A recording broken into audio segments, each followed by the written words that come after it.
Hey GH peeps, what's happening? It's your girl, Twary Babes, coming at you with the late night review for Wednesday, guys. It is hump day, and I'm gonna tell you right now, it's definitely been one of those days. As you can tell, I am posting uber late night, but we had some family obligations that I had to take care of, and I also feel like I don't owe an obligation to post, but I feel like it's not, I don't know. I wanted to. You guys took the time to subscribe to my channel.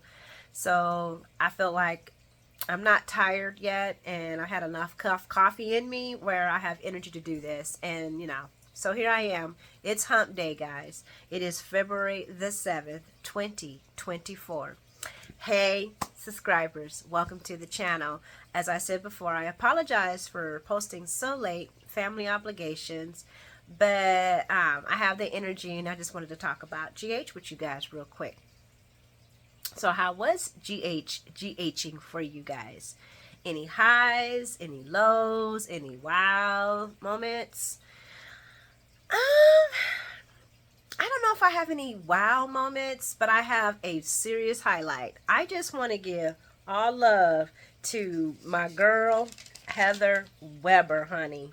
She set the stage. When I say Robin Matson brought I don't care anything about Esme. I ain't gonna front. I don't. I think you all know I have no love for Esme. But when Heather gave it, y'all, she brought it. I was like, do I have a little empathy for this right now? How she fell in that fake dirt? Well, the real dirt, was just, and then her cries. Now we know why she got that Emmy, because she did bring it. That was my highlight moment. As always, guys, please leave your highlights and your comments in the comment section. And if you like the content, please hit the like button. And if you haven't subscribed and liked the content, hit that subscription button. But anyway, let's talk about it, guys. Let's talk about General Hospital today. So Alexis reads this beautiful eulogy for Spencer. And everybody's there. The usuals. They're dropping white roses one by one on the plot for Spencer. And I thought it was weird because we don't have a body. So why did it look like the ground was freshly dug up? I mean, like, what was that? I think that was a little too much. I mean, normally if you don't have a body, we just have like the stone. But we don't have any freshly dug up dirt. So that kind of threw me off. But anyway, I don't know. I also don't know why Gregory Orphan was there, since they really didn't know Spencer, had any dealings with Spencer. I can only guess that they were there for Alexis. But wasn't Christina there for Alexis? I don't know. I was just like, why are they there? That's so weird. Cam was there looking good. I was like, okay, Cam, what's up? Oh, him and Trina and to see him and Trina and Josh together was really good. I miss all three of them and Spencer on the screen. I am really looking forward to future General Hospital, if we are still blessed to have this soap, to see them as adults doing the same, carrying the same messiness, the same lives. I'm looking forward. That's crazy. I'm looking forward to seeing the new generation take steership, because that's if we get that soap long enough and the characters don't get, axed off before then. It'll be nice to see that new generation take ship. But it was nice to see them all together, and I was, it was just nice. Unfortunately, Spencer's Mr. Nicholas Chavez is filming the Menendez brothers, but it was still nice to see the little crew together. And Ava is hosting the repast at Windermere. I was like, what? Okay, Ava. I mean, that was big. Trina, unfortunately, is not going to Windermere. She is heading home. She's tired. The girl looks beat. Beautiful black dress that she had on, but she's feeling all kinds of emotions. And I absolutely love Portia's hair. Oh my gosh, I think that's her natural hair. I'm not a wig person or whatever person, but if that's a wig or a sew-in, it is damn looking good, because that looked like her real hair. So if she's wearing the little curly wig to protect her hair, I'm with that. But if we have to go back to that again, can we just get something different? I can't deal. Her hair is beautiful. I love her hair. That long, it's beautiful. It looks good on her. It just looks good on her. And that curly wig it just it just agitated me, guys. Okay, so yes, yes, Portia. We love the hair, girl. We love the hair.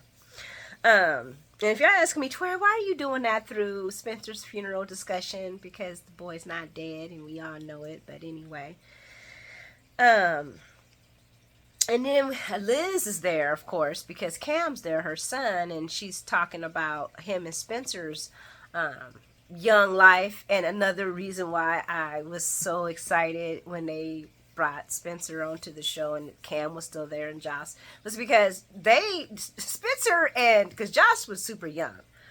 She was super young.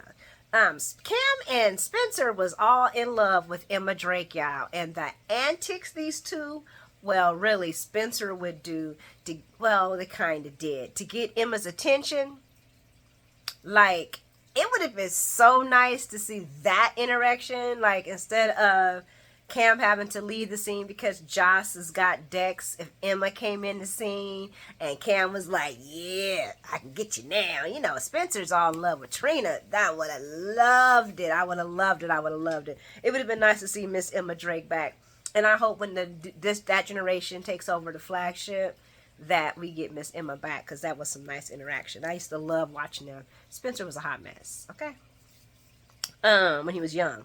But anyway, and Liz says that was your oldest friend, and and Cam says, and my oldest adversary. And he's not lying. From young, it was a hot mess. And I think it was kind of like Spencer was really jealous, which Joss does bring up later. But he was just jealous of the natural love that Cam got. Plus, you know, Laura Lou loved him too. But anywho, we're gonna keep moving on. Of course, Laura Lou has to see her grandson Cam, and they hug and they touch base, and he's riding with them. And we're gonna flash over to Gregory, because now everybody's heading out. They didn't have the funeral thing, and they're all heading to Windermere. And Gregory is standing back, and he's looking over at things, and he was thinking about getting cremated. And now that he's been through this whole entire funeral situation with Spencer, he's realizing that he actually wants a funeral, that he wants a place where his family and can come and share and grieve at. And I mean, me personally, I'm getting cremated. I don't want to be buried in the ground. I thought about, how would that be for my kids to see, I would want someplace for my kids to gather, but they can just split up my ashes. There you go. What if they leave town? What if they're not in that state no more? Then, at least they can carry you wherever they go. But that's just my personal preference. But it did get Gregory to thinking about how he wanted to end his last and final moments. And feeling like, I don't want to talk about this. We can talk about your ALS, Dad. We can talk about every single thing, but I do not want to talk about your death, okay? And I understand Finn. I as a daughter, and I understand Finn. But as a mom, I understand Gregory, because I've talked to my kids about my final wishes. In fact, now since I've gotten older, I've talked to my kids about my final issues since they were old enough to understand what Mama wanted. And they never have ever felt comfortable with me talking about my plans. I don't want to talk about that. I don't want to hear that. Are you dying? No, let's not talk about that. But I understand Gregory and wanting to make sure, letting the family know this is what I want done. But as a child, as a daughter, I don't want to talk about my mama's none of that either. And she said, no, I'm not. I'm not. So I get that. I liked how they humanized that situation. Y'all let me know how that rolls in y'all families. You know what I'm saying? Is there discussions with your loved ones about the ones that you care about situations like that? But I thought that was some realism in the soapy world. And then we're gonna run on over to Esme's plot. And once again, we got this digged up dirt, and I'm like, who in the hell is in the dirt? Who is in this dirt? Why is it dug up? It don't make no sense. Just have the little stone thing. And then I seen a little tag on there because, Uncle Kev. Oh, the surprise visitors is Liz. Liz comes there to offer her condolences to the loss of the baby. I mean, not the loss of the baby, to just offers her condolences, to Esme. And Uncle Kev comes up and lays a flower on there. He's actually surprised to see Elizabeth, and he tells her that, and she's like, well, I did I felt bad for what I did to her about locking her up in that tower, helping Nicholas lock her up in that tower. But we're gonna flash on over to real quick to Gregory and Finn, because I got off. I just jumped over this subject because, yeah. And he's telling him that Gregory and Finn are discussing ALS and discussing just talking about it, and Finn's telling him he's just not ready to discuss the death part with his dad. And Gregory starts to have a shortness of breath and a tingle in his chest while they're discussing that, which is freaking Finn the hell out, because he's like, oh my God, what's wrong, Dad? Talk to me. And he's like, we need to get you to the hospital. And he's like, no. Just talk to me, trying to distract me. And he's like, distract you? What do you mean distract you? I'm going to distract you by taking you to the hospital. He's like, just try to distract me. Just listen to me, Hamilton. And Finn starts talking about him burning up Violet's two batches of brownies for Violet's school, and how he had to get connected to Aiden so that he can help him with the brownies. And now everybody wants Aiden's brownies, thinking that they're Finn's. And I don't know if that was quite as juicy as the Tracy interaction, but it seemed to help because Gregory was starting to relax. His breathing was becoming more reasonable, more baseline, and he was doing good. And Finn's still like, nah, man, we need to go to the hospital. And Gregory brings up that this has happened before, and that Tracy Tracy was the one who helped him find a cure by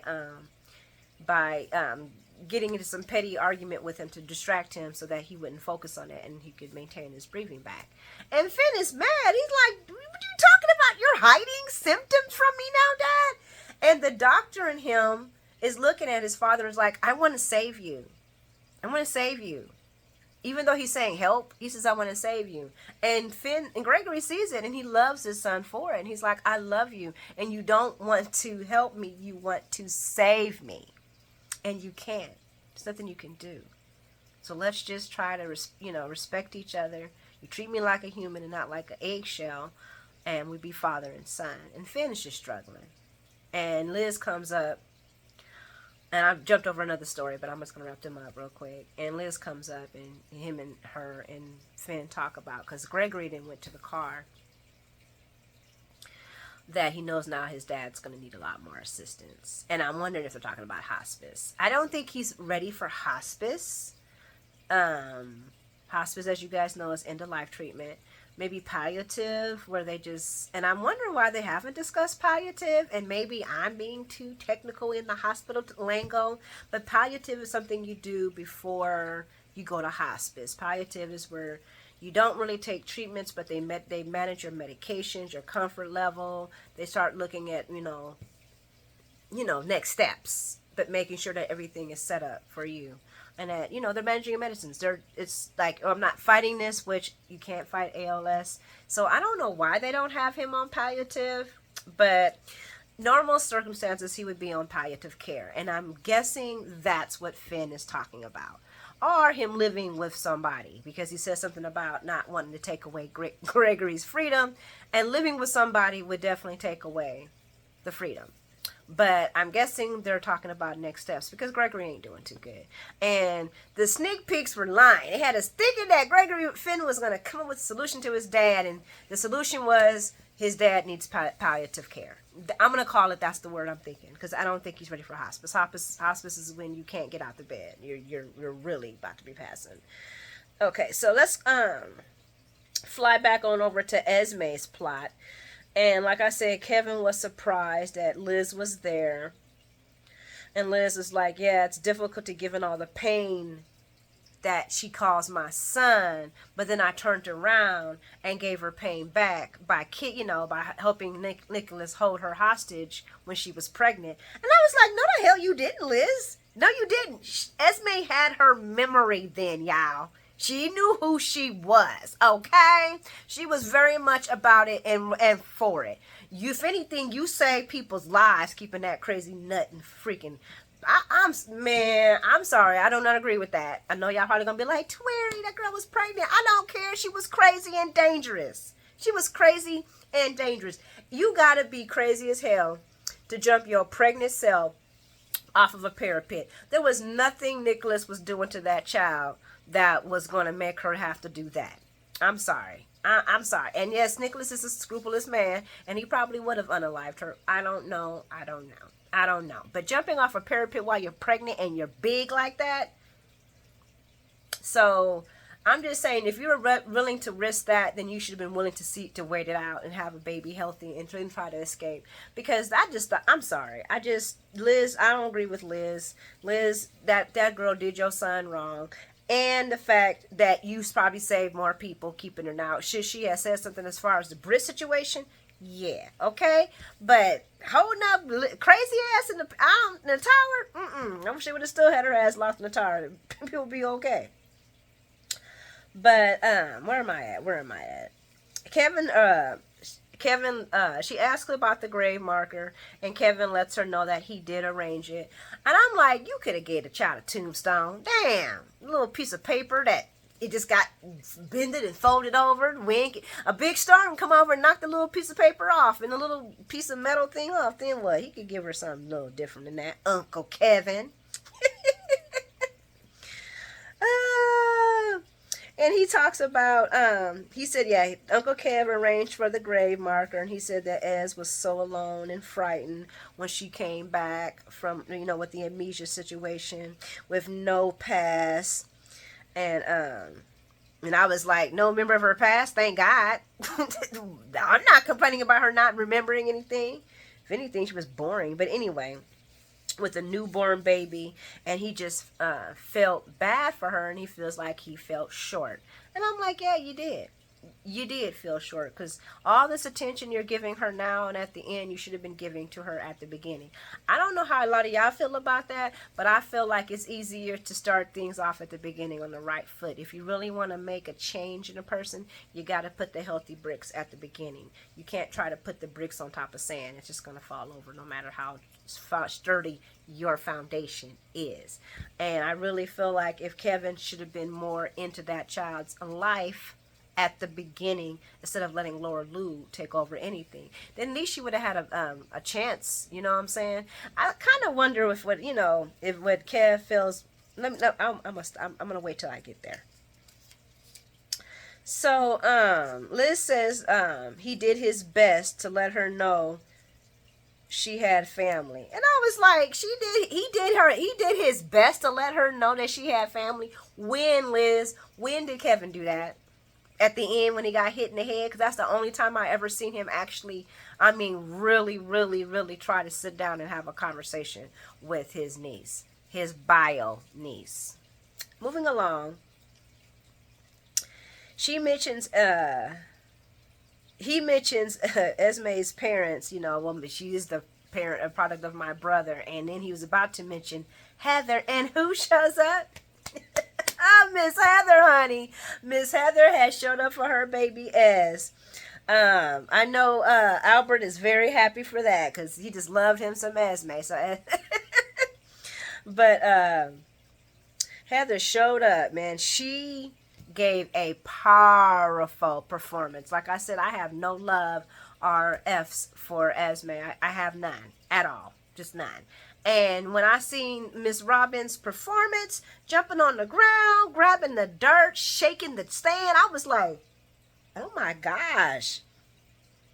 Dropping to her knees in the dirt. Where's my baby? And then she digs in the dirt, and I'm like, yeah, I don't understand why that dirt's there either.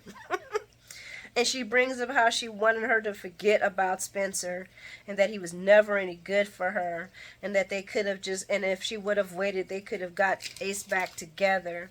And Spence was never worthy and none of them ever were. And why didn't she just listen? And why were you even in France? And she speaks on how she died, and she was like, and then I found out how he carried you into the water, and she was like, oh God, she must be cold. And I was like, when that line right there, oh God, she must be so cold. I was like, oh, did Heather just, I felt like the Grinch, you know how at the beginning of the Grinch had a little tiny heart and was like, boo, boo, boo, boo, boo, boo.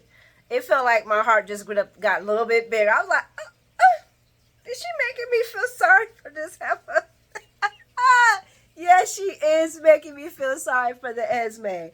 Man, for that few seconds, I was like, oh my gosh. But that is a sign of a good actress. Miss Robin, you get the high five and the highlight for the whole entire month. You brought it, sister. Between you and Laura Lou, the veterans brought it, honey. And I was super mega impressed with Heather. I'm not going to lie. Liz apologizes for Heather's loss and brings up about how ironic, her saying this while she was helping Nicholas hold, Esme in the tower. And Heather's like, no, I'm sorry, I don't believe that. You were the one who saved Nicholas from killing my daughter. And I was like, okay, I mean, if that's how y'all want to, that's how you want to put it. I guess that's true. And then you confessed no matter what, you were facing. And she said, no, I know why my Franco loved you. And guys, just for like 5 minutes, I had forgot that Heather was Franco's mama. Was Franco's mama. I was like, oh my goodness, I forgot all about that. Then Heather turns her real wrath on Kev and goes full throttle, honey. She blames him for the death she blames him for the death of Esme. And Elizabeth does try to interject, but Heather's not having none of that. And Heather's saying he said, I did everything to keep my baby away from Ryan. Everything in my power to keep her away from him. And Elizabeth tries to interject again, and that's when Kev tells her to let Heather have her say. And Heather tells Kev that he thought he could have changed Ryan and that he has a God complex and you nursed him back to health only so you could unleash him back out into the world again. And it's good people like you that destroy lives. I was like, well, they did kind of nurse his crazy ass back together. And Kevin has always tried to save Ryan. So, I don't know, guys. Y'all let me know what y'all think about that part. Because Kevin has always tried to save Ryan. I'm not saying Kevin tried to save Ryan then, the last time. But Kevin also did not try to save Esme. And that's my story, and I'm sticking with it. Not to the end. Liz tries to soften things up, saying, oh, that's just her grief talking. Heather tells Liz, no, you're so sweet, but it has nothing to do with that. It was like the southern version of bless your heart. But Dr. Collins knows exactly what I'm talking about, and every word I said was true. Heather wants to know about Ace and who's going to take care of Ace. And Laura and Kevin tries to let ensure Heather that him and Laura are very capable of taking care of Ace. And Heather ain't trying to hear that, and she tells Elizabeth, you better keep an eye on. I trust you to keep an eye on them. And she ain't talking about on Ace, she talking about on the family. And I think this is gonna kind of play into her testifying against Nicholas. It was almost like she was asking Elizabeth to make sure she testifies on Nicholas about holding Esme captive, because let's be real, not too many people are going to be forcing that. Elizabeth is the only person that can testify that Nicholas did it. So it was not ironic that she posed that question to Elizabeth. And Heather is no dummy. Now, I ain't saying that Heather did it on purpose, but Heather knows what the hell she's doing. Okay? Because Elizabeth can get Nicholas in jail. And she knows that she knows that nobody's going to help with that. So, where was I at? And then she threatens Kevin they better do better by her grandson, or there will, than he did with Esme, or there will be hell to pay. Now, being the fact that Heather has escaped multiple jails, I wouldn't put it past her that she could definitely make hell come. And she's a lot more smarter and more calculating than Esme. Because that was Esme's problem. She didn't have the patience to think it out. She didn't think of the long picture. She was too much wrapped up. She was going crazy. If she would listen to her mama, yeah, I'm pretty sure that might have worked. Or her daddy. But her daddy gone. But anyway, we're going to get off of this story. Because before before Heather leaves, she does go back and throws the rose off the gravesite and kisses the plaque. And I was like, damn, that was really good. So now we're at Windermere, and Ava put together a picture book of old to young to old Spencer. I thought that was beautiful, especially being, Ava and Spencer's past, little, touchy. So it was different. I was like, wow, Ava really, really brought it through. But that just proves how much she loves how much she loves Trina. Not Sprina, but Trina. And Dante tells Laura that he took no joy in arresting Nicholas. And Sam's like, but the good thing is that Asa will be well taken care of. And Ava mentions, there's a silver lining. And the silver lining happens to be Cyrus. He is the silver lining that nobody wanted. Because Laura's like, I can really use a silver lining right now. I don't think she was talking about Cyrus, but that's who ends up showing up. And Ava's like, hell no, nobody wants you here. Why are you even here, bro? Don't nobody even want you here. And Laura's like, just let him come in so we can talk. So we're going to flash over to Dante and Sam, because I wanted to bring this up because I was just like, isn't this ironic? So Dante and Sam is discussing about Sam could see something's wrong with Dante, and she thinks it's about what's going on with Spencer.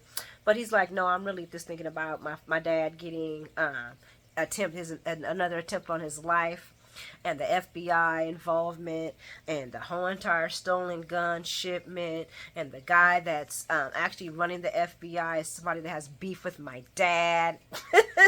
And they bring up John Jagger, and she's like, Stone? He's like, yeah, and they got beef. And he says, and she says, and Sonny doesn't know, and he's like, and Sonny doesn't know. And Sonny's, of course, walking up like Sonny doesn't know what. And I'm like, oh, God. So this is another son that he's going to think, lied to me and didn't tell me the truth. So Dante tells his father about Jordan and Anna involvement in the case. And Sonny's like, well, what's the progress in the case? Dante gets kind of uncomfortable because he's not supposed to be having this discussion with his dad. And Dante reminds his father that this is an ongoing investigation. And, I can't tell you nothing, Dad. So Sonny's like, well, I got to head out and take care of my own situation anyway. And he heads out to make a phone. I mean, I got two things I want to unwrap on this one. And the first thing is Sonny and Ava are getting awfully cozy with one another. Okay, I see you at home. All right, I'll see you at home. What? Hold on. What? Hold on. What? Y'all tell me. Is Sonny and Ava getting a little too cozy? And Dante tells Sam that he can't tell his father about this FBI investigation. So why is he telling Sam? You ain't supposed to be discussing your criminal cases with your loved ones. And the main reason why you don't do that is so that nobody can use your loved one, as leverage because they have information. So I find it a little bit hypocritical for you to sit here and discuss this with Sam, who is also not a cop. She's a PI. You could discuss her about the stolen guns and everything's going on, but you can't discuss that with your father. Yeah, I don't know, guys. Is there a difference? Is there a difference why he shouldn't discuss that with his father versus his girlfriend, who's not a cop or connected to the case whatsoever? I thought that was kind of crazy. That's why I wanted to wrap their whole entire thing up, because I was like, really? And even Dante, he's like, I wonder if I messed up. And Sam says, no, you didn't. Good thing you didn't tell him about the FBI investigation. And Dante doesn't think his father would think it was a good thing. And I'm agreeing with him. I don't think Sonny would. Especially if you're sitting here discussing it with Sam. Why can't you tell your dad? Y'all tell me, why can't he tell his dad? Y'all make me see why he can't tell his dad, because I don't get it. Let me hurry up and get this. So we're going to flash over to Side, because he's at the door talking to Lauren. And this fool has the audacity to say, I am surprised by the hostility. You surprised by the hostility, Cyrus? Oh my God. Laura reminds him, you have terrorized half these people here. They all see you as, and he answers, a monster. And I'm like, a drug-toting monster. You just weren't a monster. You were a drug-toting monster. Come on, bro. What are you talking about? And Sai's still trying to mark new beginnings on, of all things, Spencer's funeral. This man has no effing shame. I hope we can, out of this grief, we can build a connection. Boy, go home with your weird self. You don't try to bond on somebody's funeral. That's just weird to me. Let me see. Cam, Joss, they talk about young Spencer, and Joss tells him about how Cam was a good influence on Spencer. And Cam's like, what are you talking about? And he's like, well, Spencer looked up to you. He's like, Spencer had everything. Joss is like, he didn't have a stable home. He didn't have a mama. He barely had a daddy half the time because his daddy was gone. All he had was his grandparents. And Cam was like, hey, oh, and he didn't have friends. I was like, damn, he didn't have friends. I guess, his nannies and his butlers were his friends. And he said he looked up to you. So everything that he became, the goodness in him, came from him being influenced by you, Cam. And, Cam was like, kind of wowed out by that. And then she talks about how people were naturally drawn to Cam. And she said, that wasn't for Spencer, that he didn't have it that easy. I said, well, he did have Trina. Trina naturally bonded with Spencer, so he wasn't alone. And then it made me think about them. And I was like, Moving along. They catch up about Dex, of course. He asks her how's he treating her. He makes me happy. And and Cam's like, that's all I want for my friends to be, is to be happy and to be here. I was like, damn. And it made me think about young Cam and young Spencer. I used to love those boys together, and they used to love them some Emma. He was like, History.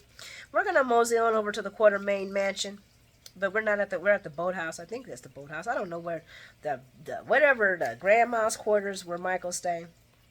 And Mike is struggling on being a single dad. He done left the boys' workbook at home. He got food on his face, food on his shirt. And he's like, I don't know how Willow makes this so easy. And Willow's like, she walks in looking at him like, oh my God, you look like you need some help. And he tells her about how he forgot Wiley's workbook and that breakfast was a disaster. And she's like, the best secret is that there is no secret. It's a teamwork situation. And the highlight of this story is that so Michael tells Willow about Drew's plan to recruit him to get back at Nina, and he turned him down. And even though he was tempted to do it, he turned him down because Drew still deserves to get back at Nina. I'm like, for what? The woman have nothing. What more? That is just some petty creature stuff, Michael. I be trying to give Michael just a little bit. Just a little bit, like, yes, come on, Corinthos, Quartermain. And then he just is butthurt as his butthurt uncle. Oh yeah, I think he's in the right to get back in Nina. And I don't even like Nina, okay? I don't like her at all. I mean, Esme is a lot more despised than Nina. I don't despise Nina like that. But come on, it's just so tired and taxing. And y'all men, shouldn't y'all be doing men things, going after women? It just, that's some moist stuff right there. That's some moist stuff. That's some mince men stuff. Mitchy, that's some Mitchy stuff. Okay. Michael lost my respect that fast. But he does tell her, Willow, that he said no because he wants his family. He's got his priorities are for his family. He can't be destroying his family no more for anybody else and their foolishness. And and Willow thanks him and tells him that he needs to make up with his daddy, basically, because Michael ain't talked to Sonny since his grandma's funeral. He has not had any conversations with Sonny at all. And Mike's like, there's just going to be so many hurdles because the last time, we stopped talking, it was almost a year. And Willow's like, and then you ended up at his wedding. So if you don't want to give up on us, you don't want to give up on me, don't give up on your daddy. And I was like, oh, okay, well, that was a little Carly thing, because that's the same thing she did with Sonny. Nah, you're going to talk to your daddy. You're going to make up with your daddy. Willow's coming back home, because after Michael leaves and heads to work, she's sitting there looking at pictures of them together. So I'm pretty soon she's going to be coming home soon. We'll see. But everybody knows what's about to happen. Dex is about to be on the meat hook, and Michael's going to have to tell Sonny that he was the one who hired Dex to bring him down. And I'm for it. I'm for it. I hate to see families being torn apart, but I feel like if you do messy stuff, then you gotta have the messy ending. So, and it's gonna be messy. I wonder if he's gonna meat hook Michael. Do y'all think, I wish I could do a poll on this. Do y'all think that Sonny's gonna meat hook Michael? Okay, I'm gonna stop. Let me get back onto the Ashford family. And we got Trina, and she has received another invitation from the Sorbonne to come there for the next semester. I'm just going to say Trina don't want to go to Sorbonne. Trina don't want to go to the PCU. Trina don't want to live. I mean, she wants to live, but she doesn't want to do anything right now. She doesn't see a life or a path in her life since Spencer has no path. So I feel like it's going to take a long time, which probably means a couple of weeks in Soap World, for Tabiana, our dear Tabiana, to get her bearings back together. She can't see anything without Spencer, because Spencer doesn't have it. Spencer doesn't have the chances, and she doesn't see her opportunities anymore. And Portia tries to tell her, baby, this is not what Spencer would want from you. He would want for you to live. And Curtis tries to encourage her too, and tells her that, it's not your time to make these type of decisions. Just wait. You shouldn't be making any crucial decisions. And Trina's like, no, I can't. I don't really want to think about it. I can't think about it. I don't want to think about it. Spencer's not getting to experience this. Spencer's not going to, he has no life, and he gave his life for me. He gave up his life to save mine. I just can't see through, I can't see past him. And she goes upstairs, and when she comes back, she tells her family that she's going to take a walk by the lake. And when she steps outside, she pulls out her beautiful turtle dove, and she flashes back to the memory of him giving her the turtle dove. And, I'm going to say, we all know how the soaps are. You know what I'm saying? I'm glad. Hopefully she gets, a good, healthy time to heal. She'll be back at it. They just need to give her some space to breathe.